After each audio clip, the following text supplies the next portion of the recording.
예, 안녕하세요. 세상을 보는 창, 세상을 여는 창, 세상을 바꾸는 창, 김창인의 창 시작하겠습니다. 오늘 인물 탈곡기 이은혜 위원 나오 계십니다. 안녕하세요. 네, 안녕하세요. 이은혜입니다. 이슈가 되는 인물들을 나달 털듯 탈탈 털어드리는 인물 탈곡기 시간입니다. 어제에 이어서 오늘도 국민 밉상, 국민의힘 주진우 의원 탈곡기 열심히 한번 돌려보겠습니다. 예, 그러시죠. 오늘 첫 번째 키워드는 뭡니까? 네, 첫 번째 키워드 윤석열의 남자입니다. 흔히들 주진우를 윤석열의 남자, 최측근, 용핵관 이렇게 부르잖아요. 예. 대통령실 법률비서관 하면서는 왕비서관으로 또 통했다고 하는데요. 그런데 이런 실세 자리 하루아침에 등극할 수는 없는 거잖아요. 그렇죠. 그래서 둘의 어떤 관계를 조금 더 파헤쳐 보려고 합니다. 주진우와 윤석열의 끈끈한 관계의 시작은 2011년으로 거슬러 올라갑니다. 바로 부산저축은행 사건 기억하시죠? 예. 이 수사에서 처음 만났다고 합니다. 피해자만 3만 8천 명에 달하는 매우 큰 사건이었는데요. 당시 검찰은 범죄 행각이 뚜렷한 인물들을 입건조차 하지 않거나 불기소하는 등 봐주기 수사 논란에 휩싸였습니다. 이 수사 책임자가 윤석열, 이원석, 또 주진우였습니다. 이원석은 윤 정부 초대 검찰총장이 됐죠.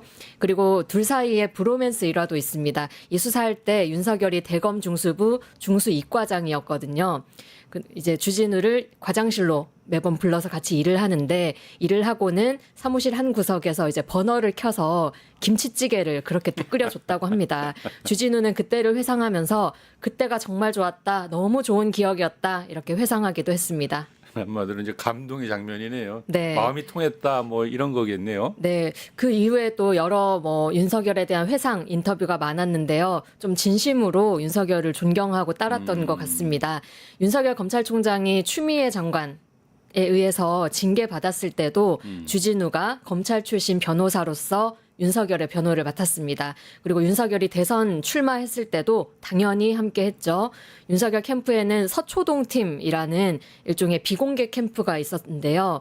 그 실세도 주진우였습니다.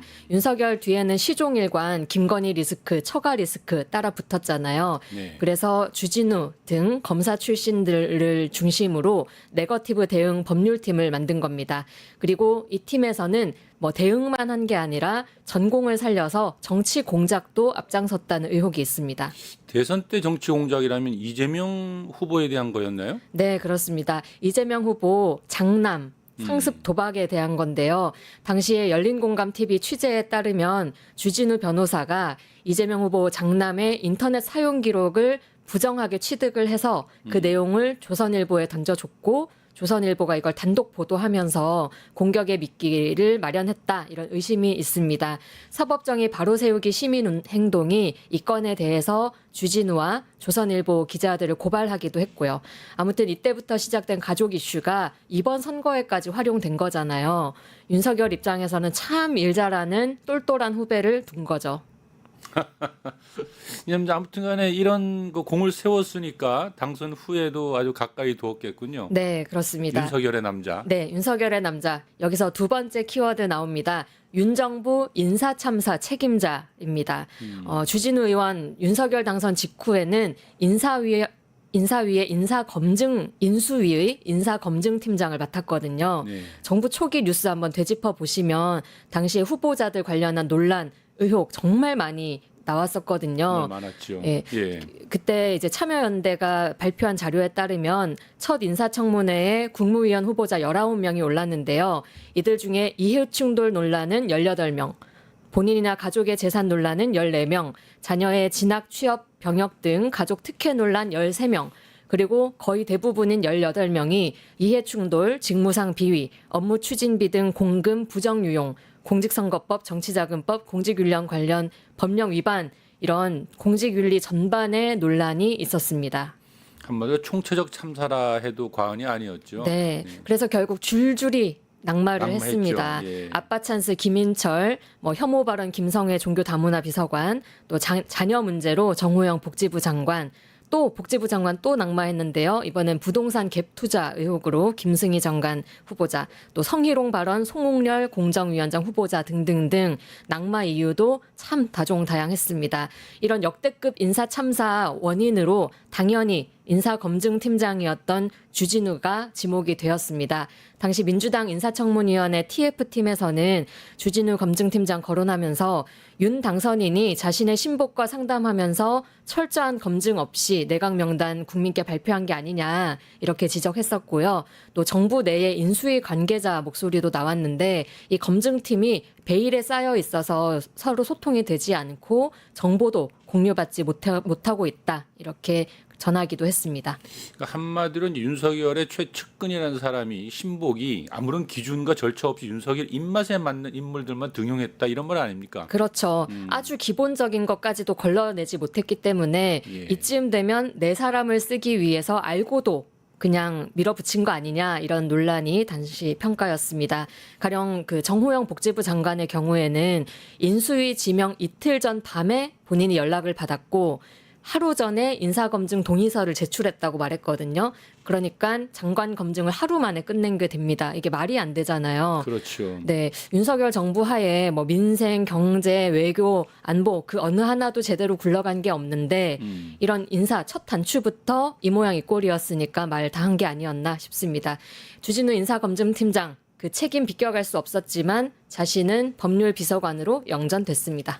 그랬군요. 참 요리조리 권력의 상층부로 참 잘도 올라갑니다. 네, 그렇습니다. 법률 비서관 때는 또 어땠습니까? 네, 이 법률 비서관이 각종 법률 리스크를 관리하는 일이잖아요. 네. 즉 대통령과 김건희, 처가 등과 관련해서도 여러 뒤치다꺼리를 했을 것으로 추정이 됩니다.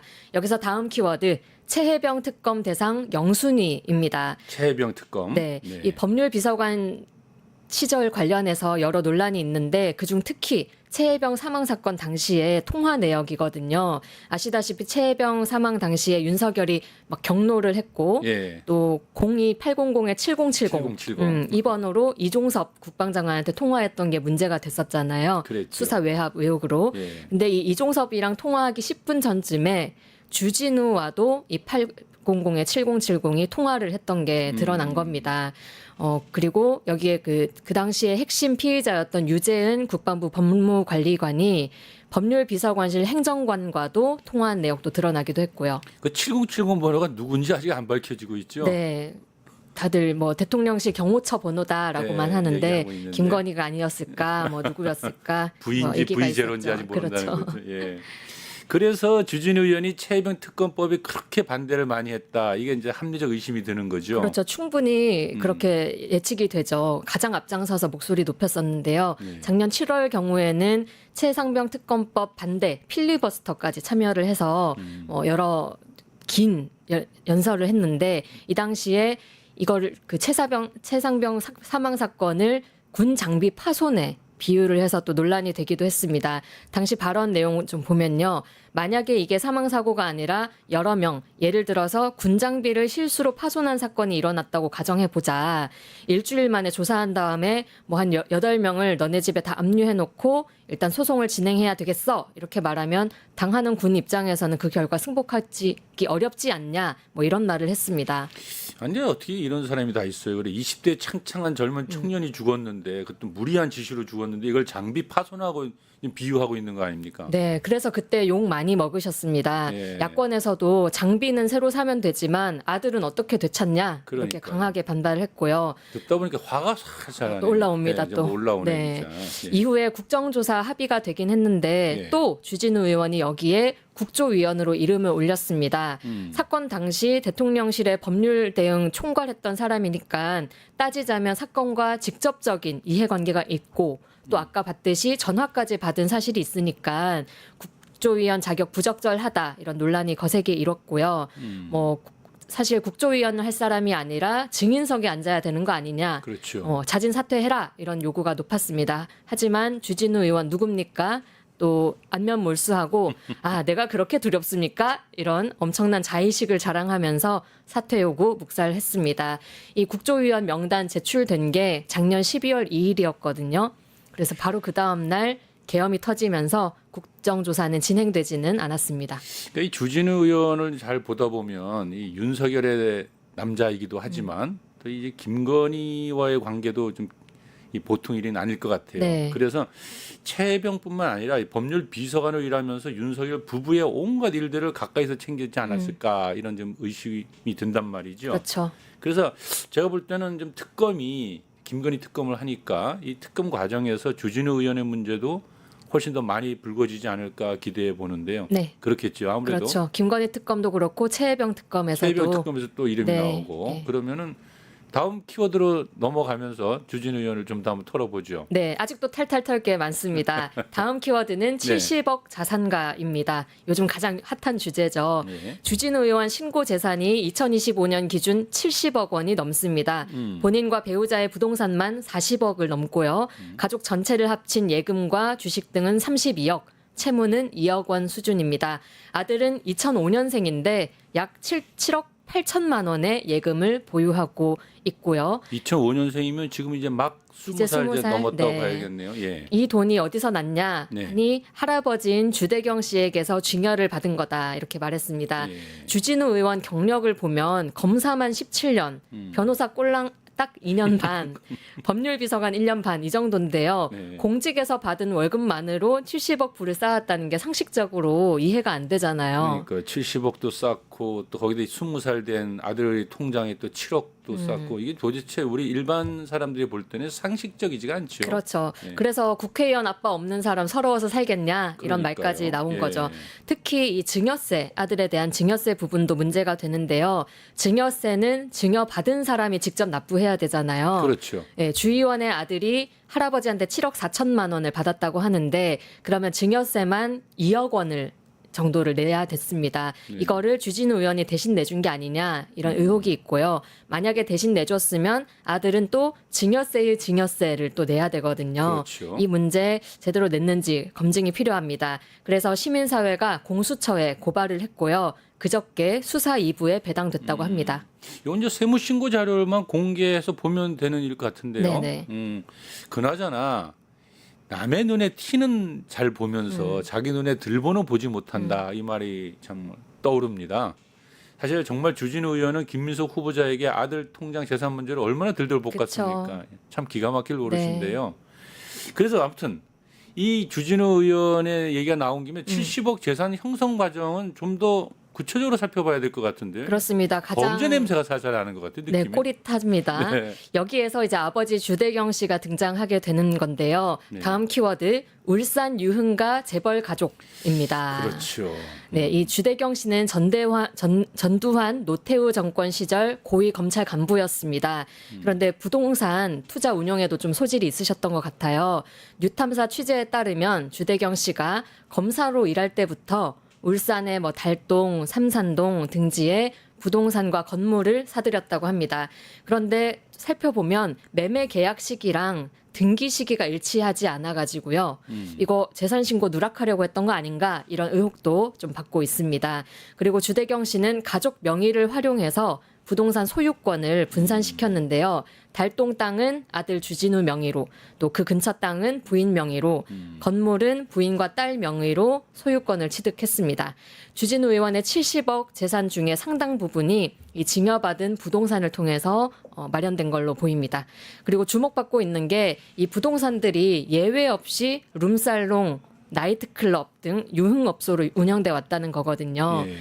특히 주진우 명의의 울산 달동 땅의 경우에 울산 분들 아시려나요? 헤라룸바, GQ 클럽, 어썸 클럽, 게이트 클럽, 스위치 클럽 이렇게 이름만 바꿔가면서 유흥업소로 계속 운영이 되어 왔다고 합니다. 그래서 주진우 의원의 가족이 울산 유흥가 재벌이다 이런 말 돌고요. 특히 이게 전직 공안검사 출신 아버지 또 현직 검사 아들이 소유한 이 건물에 위치한 클럽인데 과연 지방행정이 제대로 된 단속이나 했겠냐, 봐주게 하지 않았겠냐, 감시하기 어렵지 않았겠냐 이런 의문도 제기되고 있습니다. 참 다이내믹합니다. 네. 뭐 부동산 증여는 받을 수 있지만 현직 검사가 나이트클럽 건물의 소유주다. 이건 어느 국민도 수긍하지 못할 문제 같은데요. 그런데 말이야, 그 울산의 그 달동은 유흥가들이 아주 모여 있는 유명한 곳이에요. 네. 예, 땅값도 엄청 비싸고 예. 그런 곳에 나이트클럽 운영했다고 하니까 야 정말 기가 막히고 코가 막힐 일입니다. 마치 넷플릭스의 어떤 네. 범죄물 그러니까요. 드라마의 주인공 같은 느낌? 영화에서나 보는 장면 같아요, 네. 정말. 아무튼 이제 이 사람의 그 재산 이 과정은 또 우리가 좀 더 또 앞으로 살펴봐야 될 일이 많이 생길 것 같은데요. 그런데 그 주대경 씨, 그러니까 주진우 그 검사의 그 당시 검사는 아니죠 지금은 의원의 그 아버지. 아버지가 또 공안검사 출신 아닙니까? 네. 좀 논란이 많이 있었죠. 맞습니다. 네. 그래서 다음 키워드 아빠는 공안검사입니다. 주진우 의원 아버지 주대경 씨 아까 말씀드렸듯이 서슬퍼런 전두환 노태우 시절의 고위 검찰 간부였습니다. 그 시절에 검찰이 권력과 어떤 관계였는지 구체적으로 설명드리지 않아도 다들 짐작하실 것 같은데요. 대표적으로는 민교투 사건이 지금 도마에 올라와 있습니다. 민교투 사건. 네, 민교투 사건은 1986년 전두환 정권 시절에 교사들의 모임을 이적 단체로 조작을 해서 5명의 교사가 억울하게 옥살이를 했던 사건입니다. 당시 교사들은 경찰에 의해서 장안동 대공분실로 끌려가서 고문과 협박을 받았고요. 검찰로 사건이 넘어간 뒤에도 이 공안검사들의 협박 속에서 취조를 계속 받았다고 합니다. 그리고 피해자들이 이 사건 실질적으로 담당했던 게 주대경 전 검사였다고 증언을 했고요. 얼마 전에 피해자들이 국회 기자회견을 가졌는데요. 1986년 당시에 체포영장도 없이 끌려가서 고문과 폭행을 당했고 검찰 조사에서는 이 주대경 검사가 경찰에서 고문으로 만들어낸 자술서를 그대로 인정하라고 강요했다.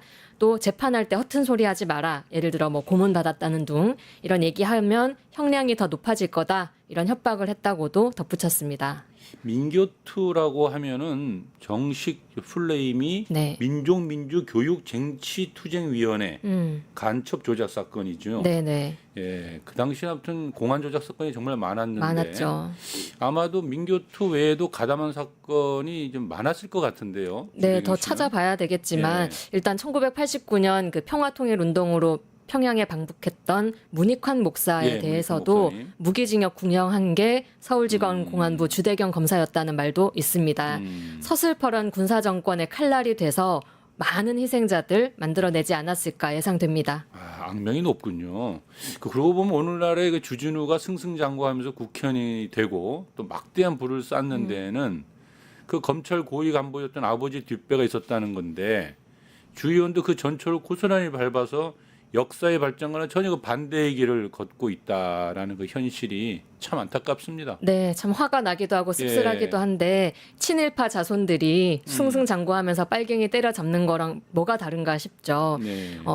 이제 어제 오늘 지금까지 주진우 의원 탈탈 털어봤는데요. 키워드 다시 한번 상기해 보면 군 면제해준 효자 간염, 국정농단 우병우 오른팔, 전관유착 수사무마 검사, 또 문정부를 죽이려고 했던 법비, 라임 작전주 보유, 내란숙의 윤석열의 남자, 윤정부 인사참사 책임자, 최혜병 특검 대상 영순위, 70억 자산가의 울산 유흥가 재벌가족, 아빠는 공안검사까지 마치 2000년대 이후 한국 현대사의 추악한 민낯을 보는 듯한 인생 여정 아니겠습니까?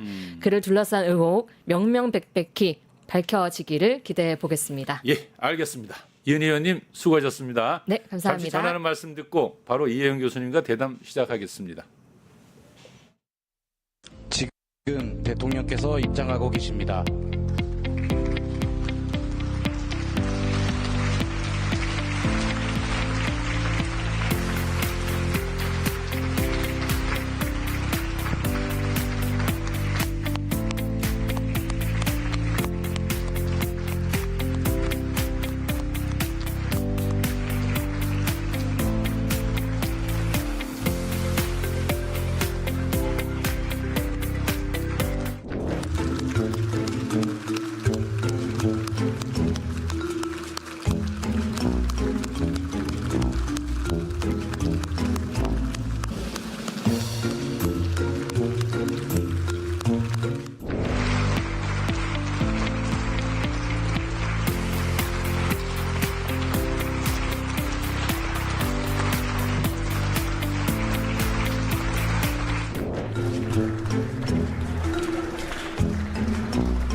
이재명 대통령은 G7에서 외교의 천문을 열었습니다. 또 말도 많고 탈도 많았던 나토 회의에 불참을 결정한 후 여러 가지 평가가 쏟아지고 있습니다. 이스라엘의 이란 공습으로 시작된 중동발 경랑은 극적인 타협의 길을 걷고 있습니다. 러시아 우크라이나 전쟁은 도대체 그 끝이 보이질 않고 있고요. 그런가 하면 미국 내 주 방위군이 동원된 시위는 과연 트럼프의 미국이란 무엇인가 근본적인 의문을 던져주고 있습니다. 무엇보다 이재명 정부의 실용 외교가 추구해야 될 길은 무엇인가 우리 모두 다 진지하게 찾아야 할 때입니다. 오늘 밀려오는 다양한 국제 뉴스를 둘러싸고 대담을 진행하고자 합니다. 평소 국제관계에 대한 담대한 소신을 밝혀온 한신대 이혜영 교수님 나와 계십니다. 어서 오십시오. 안녕하세요. 반갑습니다. 반갑습니다. 이 주말에 쉬셔야 되는데 나오라고 하셔가지고 죄송합니다. 이재명 대통령이 그 G7에 참석하고 돌아오고 난 후 또 이 G7과 나토 정상회의는 성격이 판이하게 다르다 하면서 나토 정상회의는 또 참석을 하지 않았어요. 아무튼 여기에 대해서 간략한 좀 평가를 하고 좀 들어갈까 싶습니다. 기본적으로 잘된 선택이죠. 특히 나토 같은 경우 우리 국내에서 좀 잘못 알려져 있는 게 지금의 나토와 지난 윤석열 정부 시절의 나토, 특히 그 바이든 정부 시절의 나토는 성격이 다르죠. 지금 트럼프 같은 경우에는 이 나토를 가급적 그 잠재우려고 하는 쪽이고, 반면에 그 바이든 시절에 그 나토는 대서양 안보와 태평양 안보가 서로 연계되어 있기 때문에 한국도 역시 나토에 가입하는 이런 코스로 갔지 않습니까? 그렇기 때문에 성격이 완전히 달라졌다 이렇게 보시면 되고, 그런 의미에서 본다면은 우리 새 대통령이 나토 불참을 한 것은 기본적으로 잘된 선택이라 봅니다. 네, 알겠습니다. 그러면 이제 바로 본래의 토론으로 들어가도록 하겠습니다. 이란과 이스라엘 전쟁이 사실상의 많은 사상자를 내고 지금 휴전이 되었는데요. 근데 굉장히 변화가 많았어요. 그렇죠. 예, 어지러울 정도로 급격한 변화를 일으키는데 도대체 왜 이러는지 이 전쟁의 본질과 향후 전망을 좀 말씀해 주시겠습니까? 기본적으로 방금 말씀하신 것처럼 지금 이란 이스라엘 전쟁은 휴전입니다. 예. 휴전. 트럼프가 12일 전쟁이라고 이름을 붙였죠. 그래서 국제적으로 12일 전쟁으로 이렇게 통용되고 있는데 휴전되었다는 의미는 이게 종전이 아니라는 이야기죠. 종전이 아니라는 의미는 평화도 아닙니다. 그렇기 때문에 내일 이 전쟁이 다시 출발해도 뭐 조금도 이상하지 않은 그런 상황인 거고, 아마 이스라엘 국방장관이 뭐 공언을 했어요. 우리는 만일 이란이 핵 문제에 계속적으로 진전이 있을 경우에는 공격하겠다. 그때 전쟁이 재발되는 거죠. 이 휴전이 끝나는 것이고, 그렇기 때문에 지금 이 휴전 상태는 트럼프 대통령이 사실은 좀 체면 유지를 위해서 양쪽을 지금 억지로 눌러놓은 상태예요. 그렇기 때문에 언제든지 다시 촉발될 수 있는 거고, 우리가 근데 그래서 좀 한 가지 좀 주의해서 봐야 될 대목은 미국의 워싱턴 포스트지가 이런 보도를 한 적이 있습니다. 며칠 안 됐어요. 보시면은 이스라엘 정부의 고위 관리가 이야기하기를 이번 이 공격은 이스라엘의 공격은 이미 3월 달에 결정돼 있었다고 하는 거죠. 이번 3월 달에요. 예, 3월 달에 결정된 거를 6월 달에 실행에 옮긴 거예요. 그리고 계속 이 뉴스에서 나오는 것처럼 이번 전쟁은 3월 달에 결정되었고 실질적으로 준비는 작년 10월 11월 달부터 준비를 했던 게 이번 6월 달에 실행에 옮겨진, 그렇기 때문에 이 루트를 한번 잠깐 보시면은 저기 빨간 화살표를 보시면 될 것 같습니다. 지금 두 군데 큰 방향으로 지금 이스라엘 공군이 한 200기 정도의 전투기를 동원해서 엄청난 병력입니다. 공군 200기, 최신 전투기 200대가 출격을 해서 이란 국경 근처 양쪽에서 미사일을 발사한, 그래서 사실 이란도 막대한 피해를 입은 거죠. 막대한 피해를 입었고, 그 뒤에 이제 본격적으로 이란 쪽에 그 반격이 시작되는데, 그 전에 잠깐 이 그래프를 한번 보시죠. 네. 1960년대부터 지금 이 시점까지 미국이 어떻게 이스라엘을 지원했는지를 보여주는 아주 흥미로운 그래프예요. 지금 보시면 1970년대 거의 140억 달러 예. 규모의 군비를 지원했는데 지금 지원하고 있는 금액이 180억 달러. 지금 현재 특히 2023년 이후에 180억 달러, 즉 현재 이스라엘의 전쟁 비용의 70%를 미국이 대고 있어요. 그러면 과연 이 전쟁이 누구의 전쟁인지를 한번 우리 물어볼 수밖에 없는 거예요. 그러면 이스라엘과 미국의 전쟁이기보다는 이스라엘과 이란의 전쟁이기보다는 미국과 이란의 전쟁이다라고 봐야 되겠네요. 성격이 이것만 놓고 본다면은 예. 이 전쟁을 공짜로 이렇게 할 누가 리가 없죠. 하겠습니까? 그러니까 이 전쟁은 어떤 면에서 본다면 미국의 전쟁이에요. 그런 의미에서 본다면 이스라엘은 미국의 대리인인 거죠. 흔히 우리가 이런 프락시, 그러니까 대리 전쟁인 거예요. 어떻게 보면. 그래서 이 측면을 조금 유의하실 필요가 있다. 이렇게 말씀을 드리고 싶고, 이거는 그 유명한 이스라엘의 방공망입니다. 지금 그림에서 보다시피 아이언돔이라 불리는 아이언돔은 맨 밑에 조그만 동그라미 있죠. 제일 밑에 보이는 거요. 제일 작은 동그라미. 예, 그게 아이언돔이고. 그렇죠. 예. 아이언돔이라고 하는 거는 근거리 저고도 요격용 방공망을 이야기하는 거예요. 하고 그러니까 이란하고 이스라엘은 거리가 한 못해도 1,500km 이상 떨어져 있습니다. 멀죠. 예. 아주 멀리서 날아오는 거죠. 그렇기 때문에 이거는 사실 아이언돔하고 관계가 없습니다. 없군요. 근데 우리 언론은 그냥 아이언돔 하면은 다 아이언돔으로 이해를 하는데 그게 아니죠. 예. 그래 보시면은 아이언돔이 제일 근거리, 그다음에 중고도 정도. 얘는 데이빗, 그 다윗의 뭐 새총이라 그럴까요? 다윗의 슬링. 그다음에 그 위의 청을 패트리어트가 담당하고 그보다 더 고고도는 에로우가 막습니다. 이 에로우가 우리하고 아주 익숙한 사드예요. 사드하고 성격이 비슷합니다. 그런데 문제는 이 세계에서 가장 그 발전돼 있다고 하는 이스라엘의 방공망이 본격적으로 이란이 이 반격에 나서자 무너지기 시작했다. 뚫렸다는 거죠. 그렇죠. 지금 그 영상물을 잠깐 좀 볼까요? 예. 여기 영상이 뜨고 있습니다. 네. 이게 지금 그러니까 이란의 미사일에 의해서 이스라엘이 지금 뚫리고 있는 장면이죠. 그렇죠. 어, 아마 이스라엘 건국 이래 처음입니다. 한 번도 이런 일이 없었어요. 그러니까 지금 저기가 텔아비브 사실상 이스라엘 수도죠. 예, 이스라엘 텔아비브가 지금 텔아비브가 아주 뚫려서 불타고 있네요. 방공망이 예. 이란의 미사일들이 마구 떨어지고 있는 저기 매우 빠르게 떨어진 게 극초음속입니다. 저 아무도 못 막는 거라고 하죠. 예, 그렇죠. 그래서 지금 이 밑에 올라가는 거는 이제 그 요격 미사일 여기면서 올라가는 방공망이 장면이고. 작동하고 있는 거죠. 예, 알겠습니다.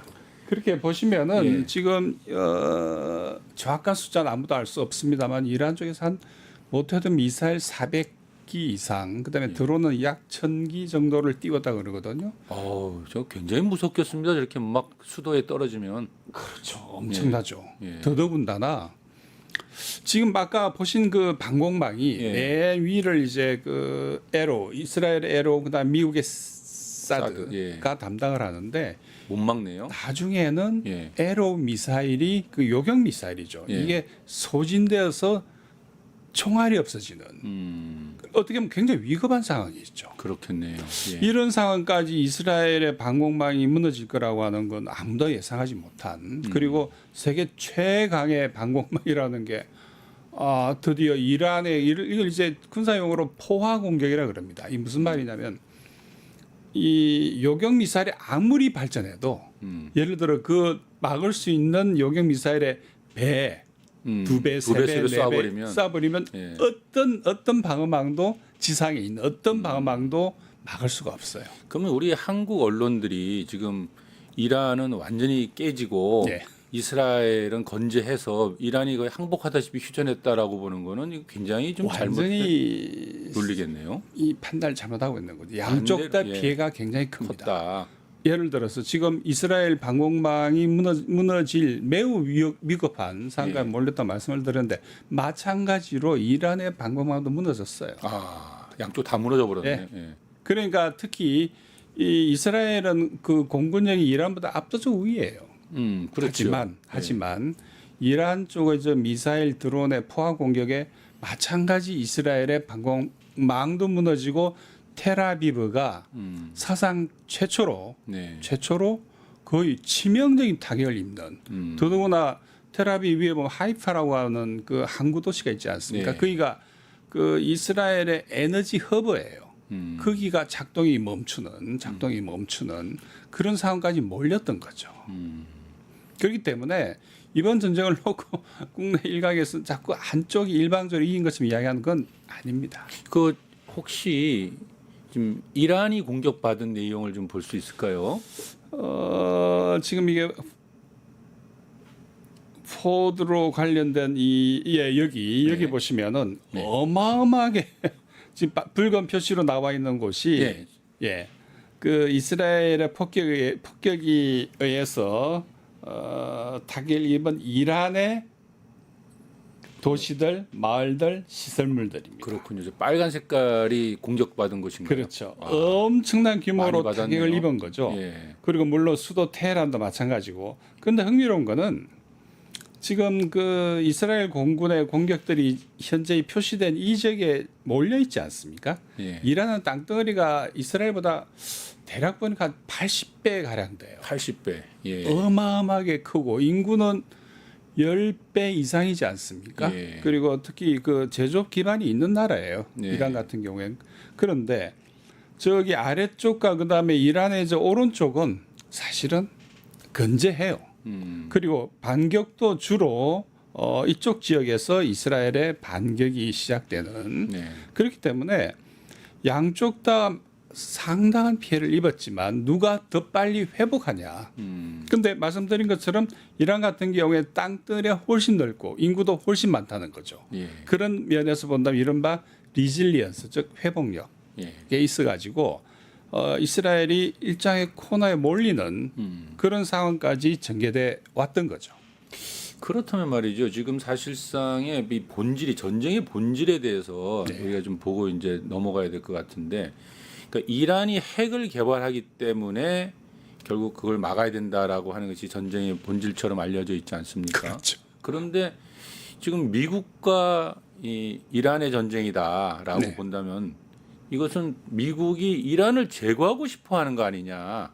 그러니까 핵무기 때문이 아니지 않느냐라는 이제 의문을 갖게 되는데요. 그 재미난 지적을 하셨는데 지난 아까 3월달에 이미 결정이 내려졌다 그랬지 않습니까? 그렇습니다. 그 3월달에 미 의회에서 예, 털시 게브드 예, 토시케 그 지금 미 정보 수장이죠. 기관을 모두 통과를 하죠. 네, 이 미 의회에 보고하기를 이란은 핵 무기 개발 의사가 없다. 없다. 그리고 최고 지도자가 그걸 지시한 바도 없다.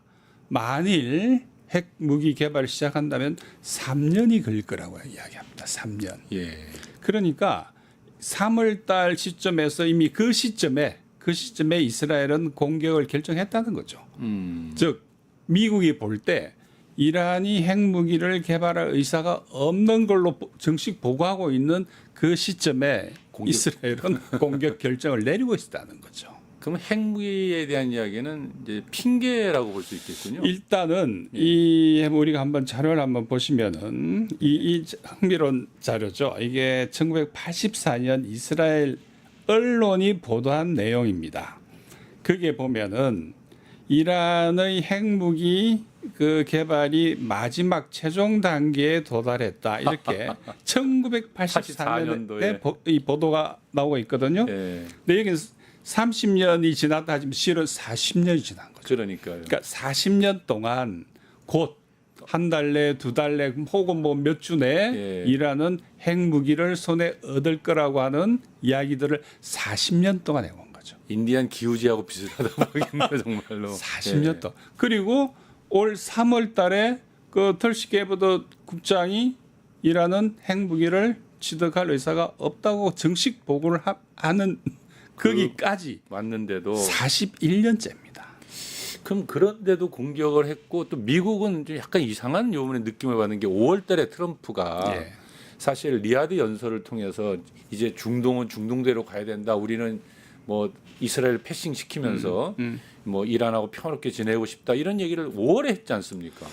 그런데 이번에 이스라엘의 그 공격 목표 중에 하나가 공격 목표 중에 하나가 뭐냐면은 그 핵 시설이기도 하지만 동시에 핵 과학자 동시에 그렇죠. 협상 대표도 폭사시켰지 네, 않습니까? 사령관도 죽이고. 그러니까 일종의 양동 작전이라 봐야죠. 그러니까 일종의 기만 전술. 예. 이번에 저기 포르도 핵시설 포기하기 전날에도 트럼프 대통령은 2주 시간을 줬다 그런 맞습니다. 예. 하면서 공격하잖아요. 예. 그러니까 그 트럼프 대통령이 한 이야기를 액면가로 보면 안 되죠. 그러니까요. 근데 정말 엄청나죠.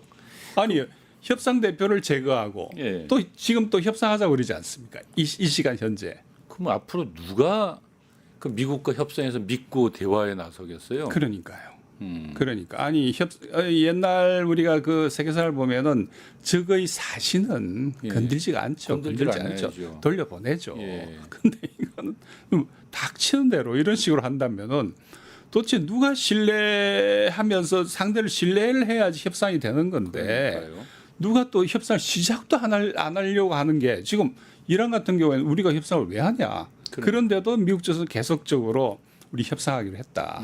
난 말을 계속 흘리는 거죠. 그러면 이제 정리를 하면서 이 핵 협상이라고 불리기도 하는데 이란과 이스라엘의 협상이라보다 제가 보기에 이란과 미국의 협상 같은데 전망을 결론은 그렇죠. 어디로 갑니까 이게? 지금 아시는 것처럼 지금 국제사회에서 여러 가지 이야기들이 있지 않습니까? 특히 북한 사례하고 자주 비교가 돼요. 예. 북한이 예를 들어서 뭐 IAEA 그다음에 그 NPT 체제를 놓고 이제 미국하고 협상을 해가지고 제네바 합의를 이끌어내지 않습니까? 그러면서 일단 핵 개발을 중단해요. 핵무기 개발을. 그러면서 한참 지난 다음에 미국이 약속을 어겼다는 것을 계기로 이유로 해서 핵 개발로 들어가지 않습니까? 근데 이란은 또 경로가 좀 많이 달라요. 네. 이란은 사실 그 미국뿐만 아니라 그 유엔 그 안보리 네. 그 회원국들하고 이 보정하에서 사실은 JCPOA라고 그러죠. 예.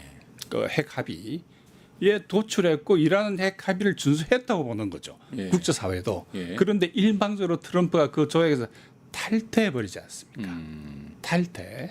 그런 조건에서 이제는 왜 이유는 이란이 약속을 안 지켰다고도 이야기를 하는 거예요. 예. 근데 이란 입장에서 우리가 약속 안 지킨 게 뭐가 있냐.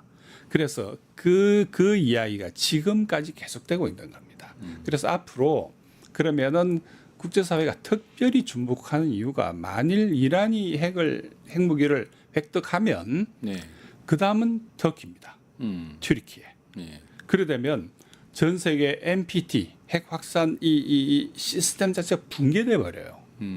이 보통 심각한 게 아닌 거죠. 네. 그렇기 때문에 미국이 그 이란을 얼르고 달려고 뭐 이렇게 하면서 거짓말을 해가면서 이렇게 협상하면 안 되는 거죠. 이 국제사회가 정말 심각해집니다. 이렇게 되면. 그래서 제가 보기에는 아마 이란도 결단을 내려야 될 겁니다. 리비아 모델로 갈 건지 네. 아니면 북한식으로 갈 건지. 그 결단의 시기는 얼마 남지 않았다 보여지고 어떻게 그렇죠. 갈지는 알 수가 없다. 현재로서는 지금 그 포르도라고 하는 핵 시설에서 이제 미리 빼돌렸죠. 미국이 통보를 했으니까 예. 한 400kg의 그 고농축, 한 60% 고농축을 했다 그러는데 실제로 무기급이 되려면 90%까지 가야 됩니다. 조금 더 돌려야 돼요. 예. 그래서 이거를 지금 만일 더 이 농축을 더 진행시키면 이제 핵무기급이 되는 거죠. 현재 이 정도 분량이면 핵물질이 적게는 9개, 많게는 한 16개 정도의 핵탄두를 만들 수 있는 양이라고 그러는 거죠. 예. 그래서 이제 이란 역시 굉장히 중대한 기로에 서 있다고 보입니다. 알겠습니다. 그 이후에 어떻게 발전해 가는가에 따라서 다시 또 말씀 듣기로 하고요. 다음 좀 질문 넘어가겠습니다. 그 얼마 전에 그 이재명 대통령이 네. G7 정상회담에 갔을 때 제가 봤을 때는 굉장히 브릭스에 있는 정상들과 만남이 눈에 예. 띄었어요. 예. 브라질, 인도, 예. 남아공 정상회담이 눈에 띄었는데 특히나 그 브라질 룰라와 파한데서 하면서 같이 네. 어린 시절 노동자로 보냈다라고 하는 것도 보여줬고요. 근데 알다시피 모든 이제 브릭스의 주요 국가들이라고 하는 것이 이재명의 이제 실용 외교가 그 다극화를 추구하는 것이 아니냐 이런 느낌을 줬는데요. 어떻게 보셨습니까? 우선 룰라 그다음 남아공 이쪽 나라와의 외교는 굉장히 중요합니다. 예. 더더군다나 전 세계가 지금 실용 우리뿐만 아니에요. 다 전 세계가 실용 국익 외교 방향으로 가고 있는데 그런 면에서 본다면 이전 윤석열 정부 시절의 그 이념 외교, 소위 가치 외교로 불렀던 미국 일방도의 외교를 다변화시켜야 된다고 하는 건 지금은 거의 시대의 대세라고 읽히는 거거든요. 그런 면에서 본다면 대통령이 룰라와 그다음에 남아공 대통령하고 만나고 한 모양 좋았어요 기본적으로. 네. 그리고 앞으로 우리 외교도 기본적으로 이 세계가 지금 엄청나게 변했지 않습니까? 예. 한국에서는 지금 좀 어떻게 보면 좀 둔감하다 그럴까요? 지금 세계사의 줄에 조금씩 밀린 느낌조차도 드는데 그렇게 본다면은 우리 외교의 방향이 이제는 진정한 국익 실용으로 가려면은 어떻게 보면 실용은 방법론이잖아요. 네. 국익은 목표인 거고 그렇다면 이 국익이라는 목표를 달성하기 위해서 실용이라는 방법론을 이제 새 정부의 외교가 그걸 시도하겠다는 이야기인데 그 자체는 굉장히 반가운 이야기입니다. 그런데 이제 실현도 만만치가 않죠. 특히 미국의 견제를 네. 어떻게 이거를 대응할 건지 보통 심각한 문제가 아닌 것 같습니다. 여기 자료를 잠깐 하나 보시면은 이 현재 2023년 그 GDP를 계산하는 기준이 여러 가지가 있지 않습니까? 뭐 예를 들어서 그 노미날 명목, 네. 그다음에 실질 그 중에 하나가 PPP예요. 구매력 지수. 이 구매력 지수. 예. 빨간색이 브릭스고 파란색이 G7이죠. 그러니까 2023년 구매력 지수로 측정했을 때 GDP로 95년도하고 비교해 보면 이제 브릭스가 앞서가기 시작을 하고 있군요. 추월했죠. 예. PPP 기준으로 본다면 지금 현재 세계 경제의 순위가 네. 중국, 미국, 인도, 러시아입니다. 엄청나게 바뀌는 거죠. 구매력 지수가 예. 훨씬 높다라는 거죠. 예. 브릭스를 뭐 대부분 아시겠지만 그래도 혹시라도 우리 시청자분들을 위해서 좀 친절하게 설명해 주면 어디를 나라를 가리키는 거죠? 브릭스가? 초기 멤버는 뭐. 중국, 러시아, 인도, 남아공, 그다음에 브라질, 최근에 이제 뭐 이란, 아랍에미레이트, 에미레이트, 이집트도 가입하려고 이집트, 그러고 그다음 인도네시아도 인도네시아가 가입 의사를 올해 초에 밝혔고 가입했죠. 예. 그래서 지금 총 가입 의사를 밝힌 나라까지 다 합치면 40개 정도 나라. 예. 그렇기 때문에 현재 이 GDP, 구매력 지수 GDP로 본다면은 이 격차는 G7과 브릭스 격차 앞으로 더 벌어질 겁니다. 우리나라의 특히나 이제 이재명 대통령의 실용 외교가 예.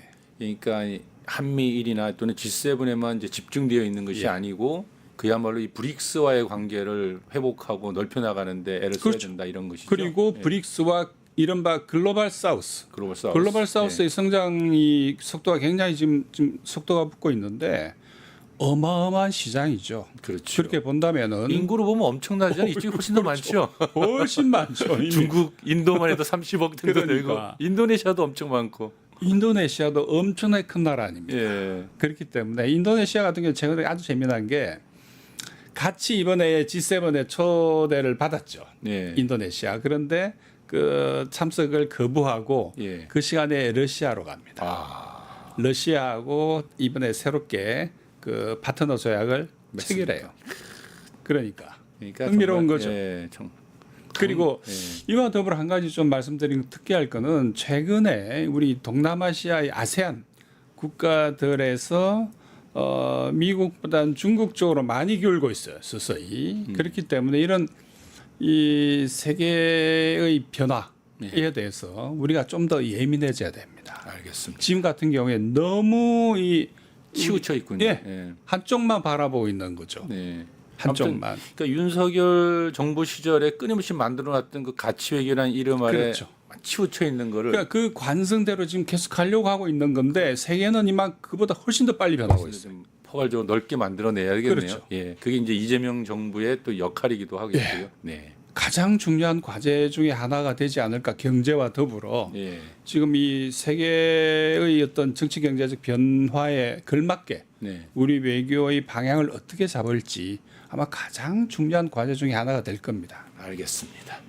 예, 오늘 여쭤볼 게 많아서 브릭스 얘기를 더 듣고 싶은데 넘어가도록 하겠습니다. 지금 사실 금방 끝날 것 같은 전쟁이 1000일 이상 넘어서고 있어요. 우크라이나와 러시아가. 그런데 중동전에 벌어지면서 그쪽으로 관심이 가면서 사실 가장 또 이 아픔을 겪은 곳이 또 우크라이나 같기도 하고요. 그렇습니다. 아무튼 러시아와 우크라이나 이 전쟁 이게 사실상 어찌 보면은 이 새로운 세계 질서를 만들어내고 있다 이런 느낌을 주거든요. 그렇습니다. 이게 뭐 원하건 원하지 않건 어쨌든 우크라이나 전쟁이 그 촉발한 새로운 세계 질서 쪽으로의 어떤 가속화 네. 경향들이 뭐 매우 유감스럽지만 전쟁의 방식을 통해서 전개된다고 하는 것이 사실은 굉장히 좀 안타깝죠. 그렇죠. 그리고 그 전쟁이 지금 또 가자를 거쳐서 이란까지 가 있는 거고. 그러니까요. 그리고 남중국해나 동중국해에서의 긴장은 계속되고 있는 거고. 그러니까요. 그리고 그 당연히 그 여파가 한반도에도 미치는 거 아닙니까? 미치고 있고, 예. 그렇기 때문에 어쨌든 큰 방향은 이 새로운 세계 질서, 다극 질서로 그 방향 전환 속에서 엄청난 지금 파열음이 나오고 있는 거죠. 러시아와 우크라이나 전쟁 같은 경우만 하더라도 지금 뭐 3년이 훌쩍 지났고 그렇게 본다면은 현재 전황을 본다면은 사실은 전쟁은 그만해야 돼요. 여기서 이미 끝난 전쟁이에요. 전쟁이죠. 예. 이거는 우크라이나의 어떤 그 인명 소모라고 하는 것이 뭐 미국 쪽 어떤 논자에 따르면 오늘 하는 이야기 들어보면 뭐 150만 까지 그리고 그 다 사상자를 합치면 더 늘어날 겁니다. 그러니까 이건 뭐 정확한 통계 누구도 알 수 없지만은 네. 어마어마한 인명이 지금 소모되고 있는 거거든요. 잠깐 요 그림을 보시면은 네. 저기 짙게 빨갛게 돼 있는 부분이 위쪽은 러시아가 이 전쟁이 진행된 과정에서 나토가 개입하고 그런 과정에서 이 전쟁의 목표가 약간씩 달라지고 있어요. 아주 진한 빨간색은 이른바 안전지대로 러시아가 현재 군사력을 보내고 있어요. 원래 전쟁의 목표가 아니었습니다. 그 아래쪽에 보시면은 현재 아주 짙게 표시되어 있는 아래쪽에 붉은색은 러시아 입장에서 본다면은 아직 수복하지 못한 자기들 이 뭐라 영토라 그럴까요? 네. 우크라이나 입장에서 전혀 그렇게 보지 않겠지만은 그렇기 때문에 사실은 영토적으로 입장에서 본다면은 거의 뭐 전쟁은 막바지 중에 막바지라 봐도 무방합니다. 하지만 전쟁이 계속되고 있기 때문에 그 기간에 비례해서 러시아 쪽에서는 작전 구역을 점차 확장하고 있는 거죠. 근데 여기서 제가 이 지도를 갖고 온 이유 중에 하나가 저 위에 아주 진한 붉은색 위에 보면 조그맣게 이렇게 튀어나온 부분이 있는데 여기가 쿠르스크예요. 쿠르스크. 예. 쿠르스크. 탈환했죠 거기는? 그렇죠. 예. 다 정리가 됐는데 예. 제가 이 말씀 드린 이유는 러시아의 요청에 의해서 북한의 공병 약 1,000명, 그다음에 건설 인력 한 5,000명, 예. 내지 6,000명이 합해서 6,000명이 저 지역에 쿠르스크 지역에 파병된다는 이야기죠. 예. 그래서 전후 복구 사업, 하고 특히 있군요. 예. 지뢰 제거. 음. 근데 이게 무슨 의미냐면은 약 6,000명의 북한 인력이 저기에 파견이 되고 그리고 그 말은 원래 러시아 군이 해야 될 일이거든요. 예. 왜냐하면 그 지뢰 때문에 일을 못하니 그래서 그 병력을 나머지 지역에 보내는 거죠. 그만큼 그 러시아와 북한 사이의 관계가 동맹 관계가 고도화되고 있다. 네. 그리고 앞으로 이 경향은 더 가속화될 거라고 봅니다. 것이다. 그러면은 이 전쟁의 이제 마무리 단계인데 지금 같은 경우로 보면은 이제 지원이 끊기면 우크라이나는 바로 이제 더 이상 전쟁을 유지할 수 없는 상황까지 와 있다 이렇게 보이지 않습니까? 그러면 이제 전망만 이제 말씀을 넘어가야 될 것 같은데 이 전쟁의 끝은 어떻게 전망하십니까 지금? 끝을 내야긴 내야 될 것 같아요. 현재로서는 뭐 정확히 누구도 이야기할 수가 없을 겁니다. 왜냐하니까 어쨌든 젤렌스키 정부가 끊임없이 버티고 있고 그리고 젤렌스키 정부를 통해서 미국이 빠지고 대신 유럽 연합이 중에서도 일부 국가가 일부 뭐 영국, 프랑스, 독일이죠. 이 세 나라를 중심으로 해서 전쟁을 계속하겠다고 하고 있기 때문에 예. 우크라이나 인명 손실은 계속될 겁니다. 그리고 제일 비극이네요. 정말. 그렇죠. 우리가 무기 대주고 돈 대줄 때가 전쟁 계속 하라는 이야기니까. 예. 그리고 젤렌스키하고 그 부분에서 이해관계가 맞는 거죠. 예. 그렇기 때문에 정확하게 예측하기는 어렵습니다만은 대략 저 지도에서 그림처럼 드네프르강 오른쪽은 아마 러시아의 영향권 혹은 안전지대로 된 채로 들어가지 않을까. 로 그렇게 전쟁이 끝이 나지 않을까 예. 싶다는 거죠. 예, 알겠습니다. 그건 뭐 앞으로 또 벌어지는 일들이기 때문에 네. 그 정도로 보겠고요. 이제 미국 얘기를 한번 넘어가 보겠습니다. 네. 오늘 미국 얘기가 많은데요. 예. 지금 미국에서 불고 있는 노킹스 시위가 사실 거대한 지금 저항 전선을 형성하고 있는 것 같아요. 그렇습니다. 네, 가장 극적인 장면이 이제 지난 6월 14일 있었던 트럼프 79번째 생일 때 그 워싱턴 D.C.에서 이 사람 군사 퍼레이드 했잖아요. 예. 그 수천 명 군인들 하고. 좀 근데 얼척없죠. 한쪽에서는 막 축하 노래하고 예. 한쪽에서는 뭐 전국적으로 2천 건이 넘는 반 트럼프 시위가 벌어졌단 말이죠. 그러니까 여기 참 보다 보면은 한쪽에서는 트럼프를 반대하는 이들이 트럼프는 민주주의 파괴자다 이렇게 손가락질을 하고 있고 또 그를 지지하는 사람들은 우리의 위대한 리더다 이러고 있단 말이죠. 그야말로 영화 그 시빌 워가 자꾸 떠오르는데 앞으로 미국은 어떻게 될 것 같습니까?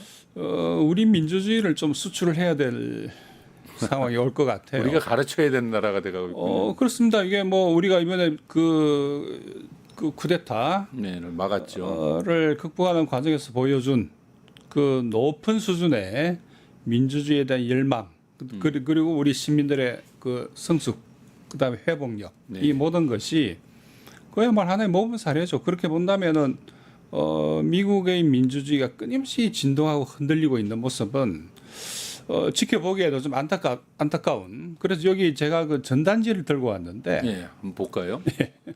이 그림을 보시면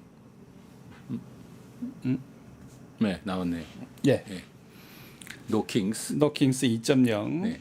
그래서 이제 전국 시위가 7월 4일 예. 두 번째 다시 하자는 소리네요. 독립기념일에 예. 대규모 시위가 항의 시위가 예정돼 있고 그래서 핵심 개념은 티러니 그러니까 폭정, 예, 폭군, 그렇죠. 트럼프의 폭정 없는 인디펜던스를 만들자 그러네요. 그래서 그 인디펜스 데이에 그날은 폭정을 끝내자 이런 이야기로 보입니다. 그리고 그래서 그 내용 같은 걸 쭉 보면은 그 아래 쭉 나와 있는 내용이 이제 그 권위주의에 대한 여기서는 트럼프의 권위주의를 이야기하는 거겠죠. 그다음에 그 부패, 그다음에 인종주의, 그다음에 그 이주민 권리, 그다음에 뭐 투명성, 그다음에 진리, 진실. 그래서 그 침묵하는 모든 사람들이 여기에 같이 하자 하는 그런 전단지입니다. 그래서 이번에 이 시위가 노킹스 시위가 바라는 그리고 희망하는 것이 뭔지를 대략은 여기에 전단지에 포함되어 있기 때문에 제가 좀 들고 나온 거거든요. 근데 흥미로운 거는 예. 이란 이스라엘 전쟁이라든지 가자 전쟁이라든지 아니면 유럽에서의 전쟁이라든지 이런 한마디도 언급이 없어요. 그렇기 때문에 이 시위를 전쟁이 지향하는 예. 그 주도 세력이랄까요? 예. 이 가치라고 하는 게 말 그대로 그냥 그 트럼프의 반대한다. 폭정, 예. 트럼프에 반대한다. 근데 그래 되면은 예를 전쟁에 들어 반대한다는 말은 없단 소리군요. 그 말이죠. 예. 그뿐만 아니죠. 예를 들어 기후 위기라든지 그런 얘기도 없고. 그런 얘기는 전혀 없고, 그다음에 젠더 문제라든지 단지 트럼프의 티러니 폭정이 그다음에 촉발한 건 아무래도 그 이주민에 대한 예. 억압이었지 않습니까? 그렇게 본다면은 조금 그래서 이제 이쪽 공화당 이쪽 사람들은 이쪽을 비난할 때 쓰는 말이 그럼 돈을 누가 댔냐? 월마트에서 돈이 나왔구나. 소로스가 돈 댄 거냐? 막 그런 식으로 또 그러는군요. 네, 그렇죠. 그렇기 때문에 모르겠습니다. 현재 뭐 예단하기는 어렵지만 현재 이 노킹스 시위라고 하는 게 일단 우리가 그 민주주의라는 관점에서 저는 뭐 응원할 수 있다 봐요. 예. 하지만 여기서 설정된 의제라고 하는 것이 그렇다면은 과연 어느 정도 민주적이고 어느 정도 세계 평화에 기여할지는 아직은 좀 더 지켜봐야 되지 않겠나 하는 이 생각조차 드는 거죠. 오늘 굉장히 중요한 지적을 해주셨습니다. 예. 우리가 뭐 노킹스 시위하면은 금방 떠올렸던 게 이 또 한국의 윤석열처럼 트럼프가 당선되자마자 시위가 시작됐고 예. 그리고 곧 이 사람도 윤석열처럼 쫓겨나가겠구나만 생각했는데 네. 그 반대하는 내용 자체가 그러니까 의제와 그다음에 이 뭐 조직은 네트워크 조직으로 가는 것 같고 그다음에 미국 민주당이죠. 네. 하고는 좀 뭐 전략 전술적으로 거리를 유지한다고 하는데 뭐 대부분 현장에 보면 민주당 의원들이 많이 나와 있고 어느 정도 동원도 하고 있는 거로 보이는데 현재로서는 어쨌든 이제 이 시위가 좀 더 성숙되면 과연 바이든 때 했던 미국의 세계 전략 혹은 외교 정책이 옳았냐 는 문제와 더불어 어떤 부분은 그걸 개성하고 있는 트럼프가 뭐냐 는 부분에 대해서도 좀 더 이게 아마 토론이 되겠죠. 예. 자기들 내부에서도. 무척 중요한 지적이신 것 같습니다. 네. 사실 그 민주주의를 회복한다는 문제와 미국이 전 세계적으로 패권을 부리고 또 제국주의적 침략을 하고 있는 문제가 그러니까요. 하나로 거대하게 묶여서 반대 시위가 벌어지고 있는 건 아니다라는 그러니까 바로 전쟁이 벌어지고 있는데도 거기에 대한 언급을 안 가자에서도 한다, 지금 이거죠. 전쟁이 계속되고 있는 거 아닙니까? 네. 한마디도 언급이 없다고 하는 거는 저로서 좀 의아했어요. 이 전단지를 보고. 알겠습니다. 저희가 참 오늘 귀한 얘기들이 많은데 주어진 시간이 많지 않아서 빠르게 다시 좀 넘어가는 게 안타깝습니다. 마지막 질문을 하나 좀 더 해야 될 것 같아요. 그게 뭐냐면 그 미중 간의 지금 갈등에 대한 얘기를 좀 한번 여쭤보고 가야 될 것 같습니다. 사실 얼마 전에 미국과 중국의 무역 협정이 타결됐잖아요. 잠정 타결 같기는 한데 뭐 아무래도 이것이 갖는 의미, 미중 무역 타결이 굉장히 저에게는 중요하게 보여지는 게 우리도 지금 앞으로 또 관세 협상해야 되고 그런 게 하나 있고 또 하나는 이제 이 중국이 해상 진출을 한쪽으로는 미중 타결을 하면서도 한편으로는 해상으로 자신들의 그 항공모함을 띄우면서 사실상의 또 뭐라 그럴까요? 이 자신들이 이 중국의 해군력 증강 속도가 얼마나 빠르게 발전하고 있는가를 또 보여줬단 말이죠. 이걸 좀 묶어서 좀 한번 좀 설명해 주시겠습니까? 그렇습니다. 우선 뭐 통상 문제에 대해서는 아마 별도로 한참을 이야기를 해야 될 것 같은데 예. 뭐 간략히 현재 추세에 들어간다면은 우리한테는 굉장히 불리합니다. 왜냐하면은 아까 중국과 미국 뭐 타결 말씀을 하셨는데 중국 같은 경우에는 자기들 쪽에서 트럼프가 좋아하는 카드가 있잖아요. 네. 그래서 위닝 카드가 있는 거예요. 무슨 말이냐면은 히토류가 있지 않습니까? 히토리. 예. 그다음에 그 재무적 채권을 엄청 갖고 있잖아요. 미국의 채권. 예. 많이 팔았지만 예. 그다음에 그 제조업 네. 이런 말할 수 없는 수도 없이 많은 품목에 그렇지. 예. 그거 그다음에 엄청나게 큰 시장 네. 그리고 이것만 해도 사실은 오래 못 가죠 미국이. 네. 그렇기 때문에 자기들이 가지고 있는 우선 히토류가 치명적이고 네. 미국 입장에서 본다면은 그렇기 때문에 사실은 미국이 굴복한 거죠. 얻는 것 없이. 근데 우리 같은 경우에는 과연 어떤 카드가 있냐는 거예요. 그런 면에서 본다면은 10%는 기본입니다. 이건 양보 안 할 거예요. 네. 10%. 그다음 그 위에 얹어 놓았던 25% 자동차나 뭐 심지어 조선까지 반도체까지 이게 어떻게 될지가 앞으로 우리 경제에도 아주 중요해질 것 같습니다. 근데 우리로서는 현재 지금 이 협상이 이런 형태로 갈 경우에는 쉽지 않아 보입니다. 쉽지 않아 보이고 그런 면에서 본다면은 예, 일단 우리와 처지가 비슷한 다른 나라와 어떤 그 국제 연대를 좀 해야 되는데 현재 우리 정부가 어떤 전략을 구사할지는 좀 더 지켜봐야 될 것 같습니다. 그렇죠. 그러니까 전반 그렇게 밝진 않아요. 그러니까 우리 정부한테 주는 시사점은 중국은 히토류나 제조업이 갖고 있는 무기를 가지고 미국과 협상을 했는데 그렇죠. 우리는 그런 무기가 없군요. 뭐가 있냐 하는 거죠. 없으면 만들어야 되는데 예. 지금까지 준비를 안 했지 않았습니까? 이재명 정부에게 다가온 참 끔찍한 현실이 막 다가오고 있는 거네요. 그러면 첫 번째 시련이 될 것 같습니다. 부동산하고 큰 이게 시련인데. 예, 그렇기 때문에 이거를 어쨌든 그 준비를 할 시간도 없었고 예. 사실은 윤석열 정부 때 그걸 준비를 했어야 되는데 뭐 쿠데타 했잖아요 대신. 그다음에 우리가 또 하나 여기 반드시 좀 언급을 해야 될 부분이 우리 국내에서 별로 주목을 못 받고 있는 것 같습니다. 이게 중국 인민해방군 해군이 그 서아시아에서 2개 그림이 나오나요? 예, 저 2개 항모 전단이 좀 이해를 돕기 위해서 우선 이 그림부터 좀 보셔야 될 것 같습니다. 여기 보면 제1도련선이 나오고 제2도련선이 나오지 않습니까? 예. 거기 보시면은 한국은 제1도련선 가장 깊숙이 들어와 있네요. 위치하고 있죠. 그런 의미에서 본다면 이걸 한국의 지정학적 위치를 그런 의미에서 비수라 부릅니다. 중국의 심장을 바로 찌를 목이죠. 그러니까 목을 바로 겨눌 수 있는 그럼 굉장히 치명적인 위치에 자리 잡고 있는 셈인데 어쨌든 제1도련선을 보시면은 이건 원래 이런 선이 국제법적으로 이탄 의미가 아닌 거죠. 가상의 선이에요. 예. 그래서 일종의 그 미국이 이 가상의 선을 따라서 방어막을 저 형성하고 도련선은 있는. 미국이 가상의 선으로 그어놓은 선인가요? 그렇죠. 원래 이런 게 뭐 국제법이나 어떤 뭐가 있는 건 아닙니다. 그러니까 중국이 저 선에 밖으로 나오지 마라 그렇죠. 이런 뜻이죠. 우선 1차적으로 제1도련선 안에 가둬놓겠다는 거고 네, 나오지 그게 마라. 안 되면 제2도련선 제3까지 가는 건데 이번에 보시면은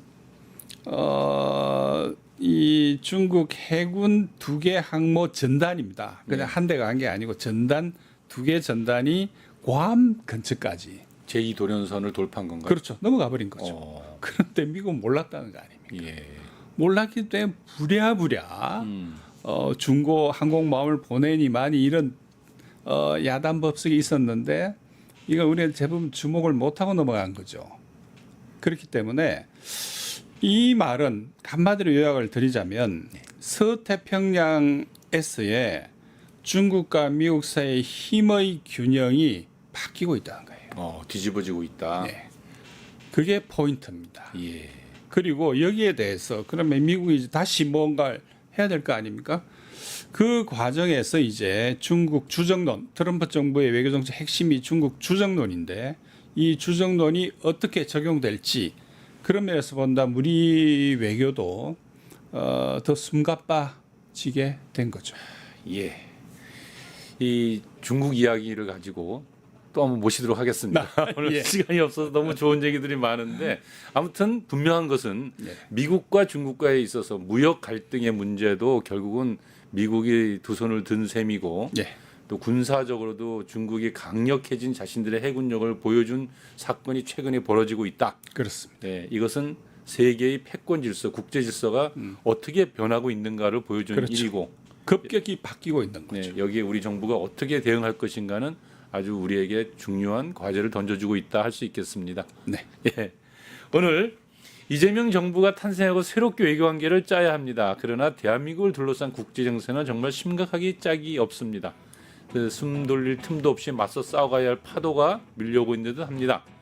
우리가 한시도 잊어서는 안 될 것이 있다면 우리의 주권 국익인 듯 합니다. 함께해 주신 여러분 감사합니다. 날카로운 분석력으로 우리가 갈 길을 열어주신 이영희 교수님 고맙습니다. 감사합니다. 세상을 보는 창, 세상을 여는 창, 세상을 바꾸는 창 김창현의 창이었습니다.